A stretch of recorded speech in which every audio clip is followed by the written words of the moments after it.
Have you ever, really stopped to think about how you know something is true? Like, what makes you so sure that's a tree over there?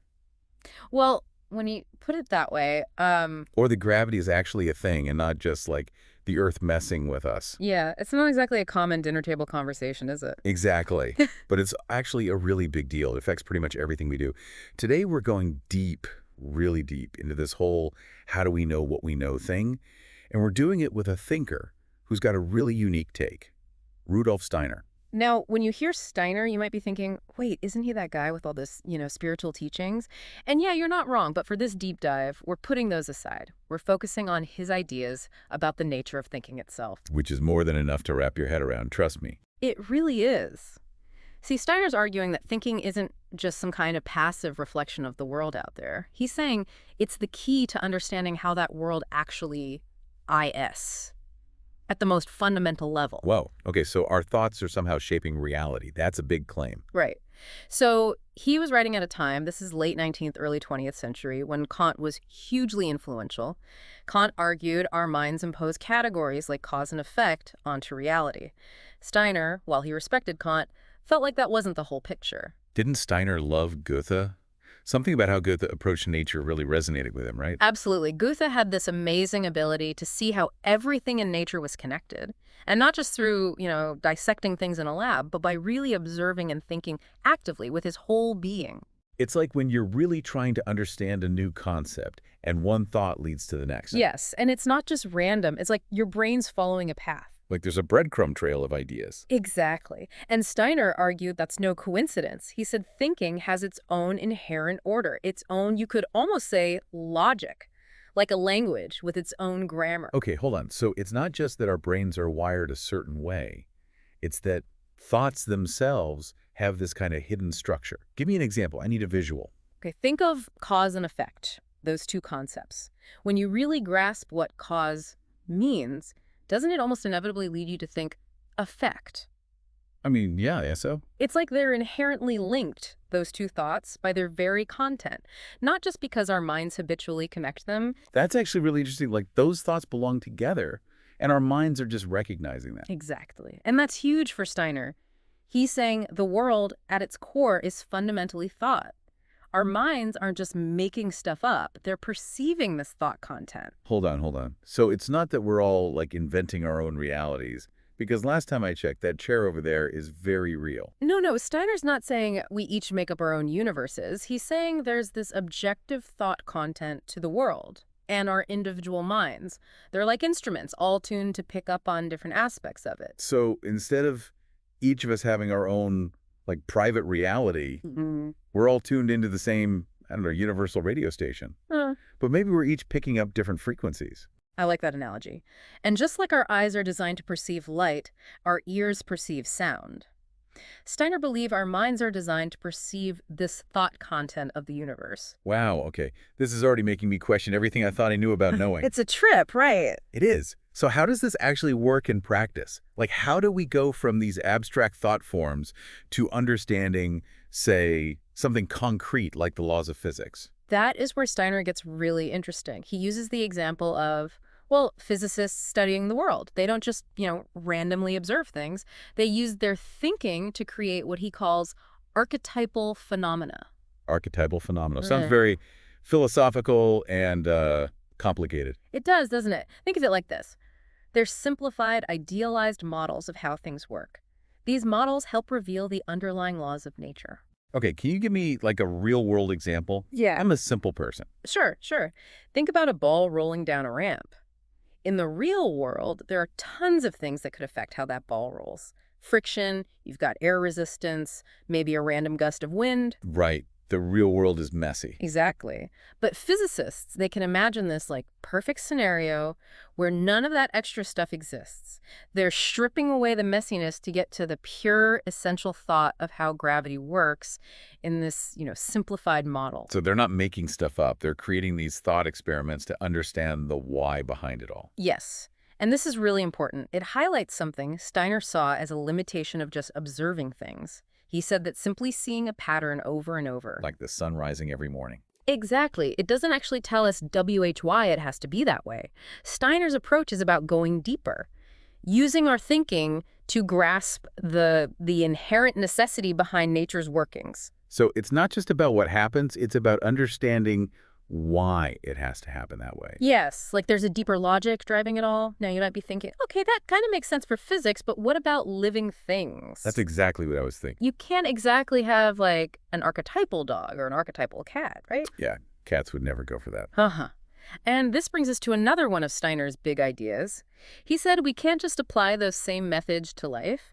Life has its own order, its own principles. It's not just mechanics. So instead of looking for specific laws for, every single detail of a living thing, Steiner said we need to look for what he called the typus. Typus. Okay, now you're just using big words to sound smart. It's basically a kind of universal archetype for a whole organism. Okay, I need an example. My brain is starting to hurt. All right, think of the basic structure of a mammal, right? 4 limbs, a head, a torso. That basic pattern, that's the typus, the underlying structure that connects them all. Right, so even though a whale and like a tiny little bat, they look and act completely different, you can still see that basic mammal blueprint underneath. Exactly. And this is where Steiner was way ahead of his time. He saw that trying to reduce life to just physics and chemistry, it just wouldn't cut it. He believed that to truly understand living things, you needed a different kind of thinking, a way of thinking that could grasp this typus, this wholeness, this purposefulness that you find in the living world. So we're not just talking about like DNA and cells and stuff, right? It's about understanding the whole organism, all the things that make it alive. You got it. And to do that, Steiner brings in this idea. He called it Anschauend au Teilskraft. Whoa, slow down. I don't speak German. Yeah, no, it doesn't translate well, I'll give you that. But it's about this kind of seeing with your mind. You're grasping the essence of something, not just what it looks like on the surface. So like if an artist looks at a tree, they don't just see, brown and green. They see the whole feeling of it. That's a great way to put it. It's about seeing the connections, the patterns, the things our senses alone might miss. Now, Steiner talked a lot about intuitive judgment, which always seemed kind of vague to me. Isn't that getting into like touchy-feely territory? Not very scientific. I get where you're coming from. But Steiner was aware of that. He knew people would think it was soft science. But he didn't mean like vague feelings or anything. For him, intuitive judgment, it was a rigorous way of thinking, something you could train yourself to do by observing, reflecting. It was about seeing with both clarity and depth, recognizing how everything's interacting, especially in living things. Okay, so that's how we're supposed to approach, like, nature. But what about us, human beings? Are we just another experiment, another set of data points for Steiner to analyze? That's the big question, right? And here's where Steiner's view on the humanities gets really interesting. He said, when we try to understand ourselves, our history, we can't just rely on the same tools we use in nature. Sure, we can observe behaviors, look for patterns, but there's more to it than that.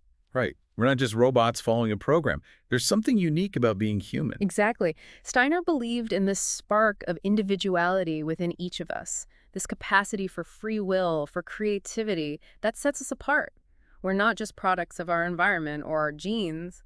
We make choices. Okay, I like where this is going. It's kind of empowering. Like, we actually have a say in how our lives turn out. We do. And this goes back to thinking as an active force. Steiner didn't think true freedom meant just doing whatever you felt like, though. He thought real freedom, it came from aligning yourself with deeper truths, the values that resonate deep down. So we need to pay attention to what's driving our actions, our thoughts, our beliefs, and then make sure those line up with what? With something bigger than ourselves. You got it. And recognizing that our thoughts have power, they don't just shape our own lives, but the world around us. Wow. This is a lot to take in. So for Steiner, it's not enough to just try to understand the world out there. It's also about the world in here, our own thoughts and feelings. Right, and that inner world, Steiner would say it's just as real, just as subject to laws and principles as anything you can see or touch. He challenges us to explore that inner landscape, really pay attention to our thoughts, feelings, not just as fleeting things, but as clues to a deeper reality. This makes me think about art. Isn't that what artists do? They take their inner world, all those thoughts and feelings, and give it form. You're making the connection. Steiner actually talks about this. He says artistic creation, it's really closely related to knowledge. Both involve taking something limitless, infinite, and making it finite. Wait, so you're saying that by studying how an artist works, how they create, we could learn something about how our own WN minds work?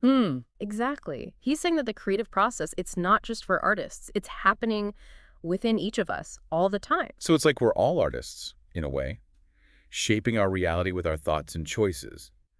But how do we get better at it? If thinking is this powerful, how do we actually, use that power on purpose? Now, that is the question, isn't it? Steiner believed one of the keys was cultivating a different way of thinking, not just breaking things down, analyzing, but putting it all together, connecting the dots. So thinking less isn't the answer. It's more like thinking differently. Yes. He wanted us to be able to grasp the whole picture, not just the individual pieces, seeing how everything relates to everything else.